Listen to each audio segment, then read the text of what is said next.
안녕하십니까. 2023년 11월 6일 최병무 팩트 시작하겠습니다. 조국 전 법무부 장관이 오늘이죠. 김어준 씨의 유튜브 방송에 출연을 했습니다.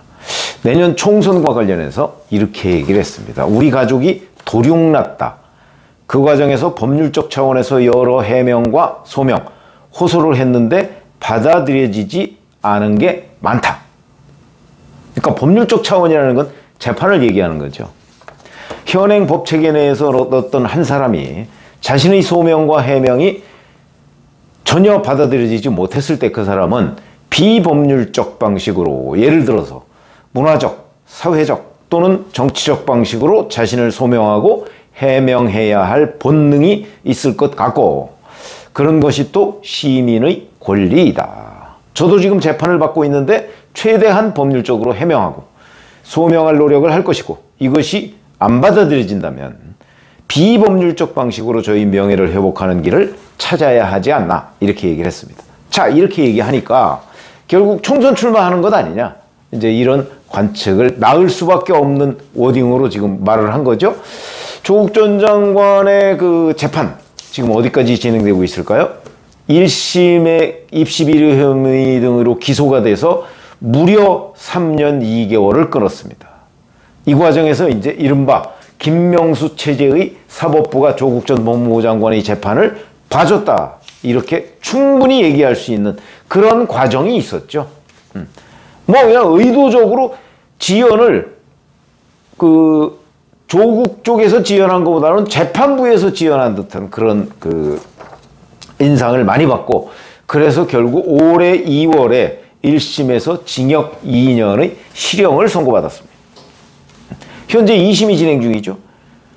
근데 조국 전 법무부 장관이 이렇게 얘기하는 걸로 봐서는 아마 2심에 대한 본인의 기대도 접은 걸로 보입니다. 아, 2심도 난 어렵겠다. 왜냐면 부인 정경심 교수는 대법원까지 확정 판결이 나지 않았습니까? 징역 4년. 그 외에 다른 혐의로 또 징역 1년이 추가가 돼서 5년을 살아야 될 형편인데, 자, 본인은 지금 1심에 징역 2년인데 2심이 지금 그 올해 2월에 1심 끝났으니까 지금 이제 거의 9개월 동안 또 2심이 진행 중입니다. 원래 그 법률적으로 권고하는 거는 644니까 4개월 정도 만에 끝내야 되는데 이것도 벌써 2배가 넘게 진행이 됐습니다. 언제 끝날 것인가? 예측하기가 어려운 법원의, 김명수 체제의 법원이 상습적으로 재판을 지연하고 있다. 누구에 대해서? 그것도 문재인 정부 사람들에 대해서 이렇게 문제 지적을 할 수밖에 없는 그 구조로 지금 똑같이 진행이 되고 있는 겁니다. 현재 1심 3년 2개월, 2심 9개월째 진행 중, 이렇게 돼 있죠. 그러니까 내년 총선까지 2심이 과연 나올 것인가 안 나올 것인가. 2심이면 고등법원인데 뭐 요새 뭐 1심 법원의 좀 젊은 판사들 분위기는 좀 그렇다 쳐도 고등법원까지 그런가? 뭐 이런 좀 의문이 들긴 합니다. 어쨌든 총선 전까지 2심 뭐 나올 가능성도 좀 있다고 보고요. 근데 2심 보나마나 대법원까지 갈 거거든요. 그러면 내년 총선 전까지 조국 전 법무부 장관에 대한 확정 판결은 안 나올 가능성이 있다. 다만 2심이 나왔을 경우에 거기에서도 또다시 실형이라면 법정 구속을 할 가능성도 판사에 따라서는 있다. 그건 우리가 여기서 단정적으로 얘기할 수가 없는 거죠. 왜냐하면 2심은 사실관계로는 거의 끝나는 거기 때문에 2심 때 대개 실형이 나오면 법정 구속을 합니다. 그러면 뭐 총선 출마라는 건 자연스럽게 접어야 되는 상황이 되겠죠. 법정 구속 상태에서 글쎄 뭐 조국 전 법무부 장관의 평소 그 언행을 보면 확정 안 됐으니까 그러면 옥중 출마라도 하겠다. 뭐 이 가능성이 전혀 없는 건 아니지만, 그러나 현실적으로 과연 가능할까? 그게 뭐 이런 생각은 듭니다.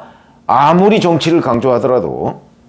자, 그러면 본인이 얘기하는 뭐 비법률적이라고 하는 게 꼭 정치만 있는 건 아니죠. 뭐 문화적, 사회적 뭐 이렇게까지 얘기를 했는데, 정치적 방식으로 얘기를 했는데, 사실 문화적으로 본인이 명예를 회복할 방법이 뭐가 있을까요? 무슨 악기를 들고 무슨 그 뭐 음악계에 데뷔를 할 것도 아니고, 사회적 방법으로 본인이 명예회복을 하는 방법도 뭐 예를 들어서 뭐 시민단체를 만들고 뭐 이렇다고 해서 명예가 회복되겠습니까? 그래서 총선 출마를 얘기할 수밖에 없는 거라고 저는 보고요. 자, 그러면 여기서 이제 지역구 출마를 한다. 그러면 뭐 한때 그런 얘기 많이 있었죠. 뭐 심지어 박지원 전 국정원장은 광주 광역시에 출마해라 뭐 이런 얘기까지 한 적이 있었는데, 이렇게 될 경우에는 뭐 서울 관악감 얘기도 나오고 뭐 부산 자기 뭐 고등학교 출신 지역 얘기도 나오고. 근데 그렇게 나왔을 경우에 가장 큰 변수는 민주당입니다. 민주당이 그 지역에 후보 공천을 하느냐 안 하느냐는 거죠. 만약에 민주당이 조국 지역구 출마를 했을 때 지역구에 후보 공천을 하면 조국 전 장관이 당선될까요? 혹시 뭐 많은 표를 가져갈 수는 있으나, 그러나 민주당 지지자들의 표가 조국 그다음에 민주당 후보 이렇게 갈리면 지금 국민의힘 후보가 어부지리를 할 가능성이 대단히 높은 거죠. 그럼 그렇다고 해서 민주당이 그 지역을 공석으로 놔둔다. 아니면 공천한다면 이른바 조국의 강으로 민주당이 다시 깊이 빠져드는 거니까 아마 제가 보기엔 그렇게 가지 않을 것 같고, 후보 공천을 안 하는 식으로 조국 전 장관을 밀어줄 가능성은 있다고 봅니다. 아니면 아주 약체, 그 약체라는 게 예를 들어서 지난 총선 때 뭐 고향의 심상정 의원 지역구에 약체를 공천해서 심상정 의원을 결국 당선시킨 거하고 비슷한. 근데 그럴 경우라도 서울 관악갑은 조금 애매할 수가 있습니다. 관악갑에서 예를 들어서 민주당 후보가 아무리 약체라도 뭐 한 10%라도 가져가면, 그러면 조국 전 장관이 낙선할 가능성, 국민의힘 후보가 어부지리를 할 가능성이 있거든요. 거기다 또 경쟁력 있는 후보를 표적 공천할 수도 있는 거 아니겠습니까? 그래서 이게 아주 변수가 많은 겁니다. 그러다 보니까 아마 지역구 출마를 못하는 것 아니냐, 그런 지적이 지금 5개월밖에 안 남았습니다. 못하는 것 아니냐, 이런 얘기들이 많이 나올 수밖에 없는 것이고, 그래서 이제 나오는 게 그러면 비례정당을 만드는 것 아니냐. 왜 이런 얘기가 나오느냐. 지난 4년 전에 21대 국회 때 준연동형 비례대표제 선거법을 밀어붙였죠. 그때 정의당하고 민주당하고 힘을 합쳐서 그거 다 밀어붙였습니다. 그런데 그거를 법을 개정한다고 하면서 아직 그 개정을 못했습니다. 그래서 준연동형 비례대표제가 있습니다. 현재도. 만약에 내년 총선까지 계속 이 제도가 유지가 된다면, 그러면 민주당이나 국민의힘이나 여기서는 또다시 지난 4년 전처럼 아마 비례 전문 정당을 만들어야 될 겁니다. 그렇지 않으면 엄청난 손해를 볼 형편이기 때문에. 자, 그 경우에 보면 얼핏 딱 떠오르는 정당이 있죠. 열린민주당. 이렇게 되는 겁니다. 만약에 준연동형 비례대표제가 유지가 된다고 한다면 민주당도 또 비례 전문 정당을 만들 것이고, 지난 4년 전처럼 민주당이 만든 건 더불어시민당이죠. 더불어민주당과 더불어시민당. 이게 비례 전문 정당입니다. 그래서 33.35%를 차지해서 17석을 할당받았고요. 자유한국당이라는 걸 만들었죠. 국민의힘은. 그때 새누리당인데 자유한국당이라는 걸 만들었는데 이때 33.84, 제일 많이 얻었죠. 그래서 19석을 얻었습니다.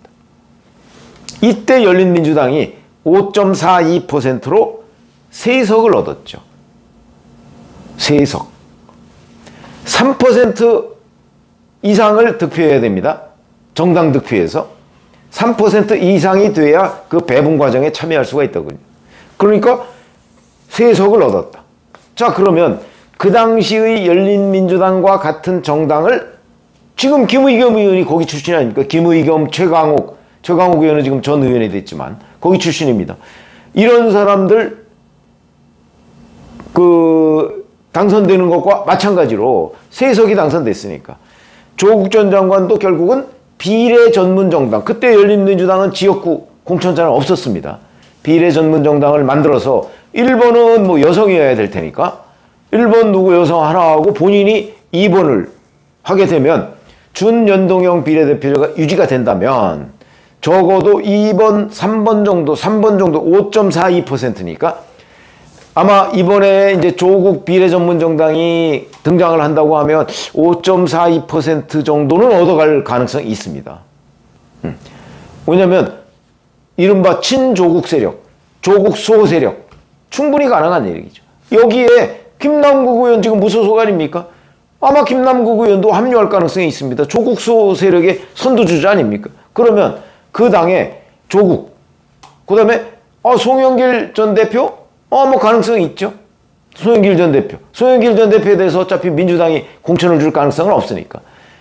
민주당 탈당파들, 그 다음에 김남국, 뭐 이렇게 전부 다 모여서 지난 4년 전의 열린민주당과 같은 정당을 만들 가능성이 있다. 지금 민주당이 준연동형 비례대표제를 바꿀 생각이 없다는 소문이 여의도 정치권에 파다합니다.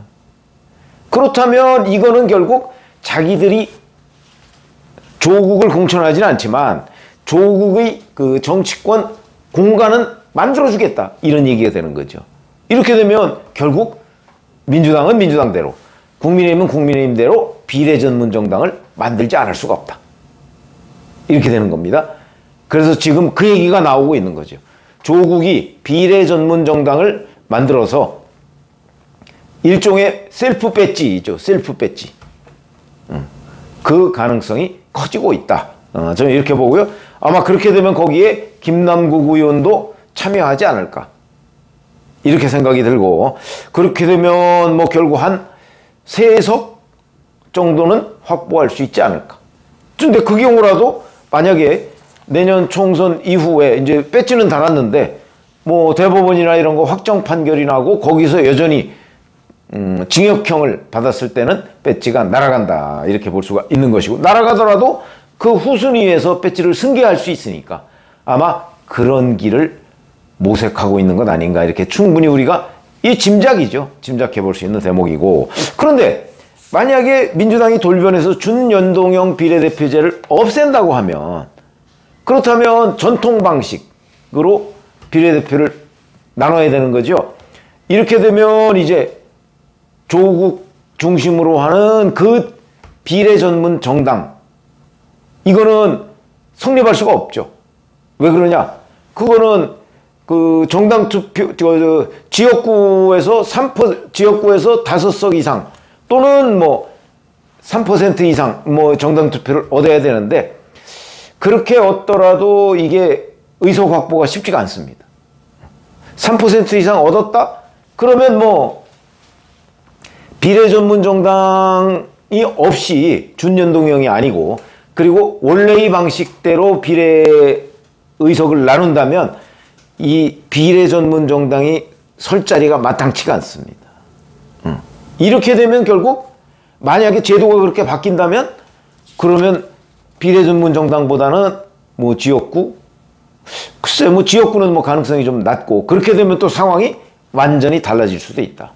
그러니까 아마 지금 조국 전 장관이 이 총선 출마 가능성을 시사하는 부분은 지역구 출마는 좀 어려울 것이고, 이제 본인이 당을 만들어서 비례대표로 이렇게 나서는 방향인데, 준연동형 체제가 유지된다면 조금 수월해질 것이고, 유지되지 않으면 상당히 어려운 길을 또 갈 수밖에 없을 것이다. 일단 이렇게 보고, 그렇더라도 뭐 2심이 지금 9개월째 진행 중이기 때문에 2심 끝나고 만약에 3심이 곧 확정된다면, 그러니까 대법원이나 이런 데가 별 정치권 눈치를 안 본다면 그 또한 배지를 다는 데는 달다가 이제 배지를 결국 빼앗기게 될 가능성이 커진다. 이렇게 말씀을 드리겠습니다. 고맙습니다.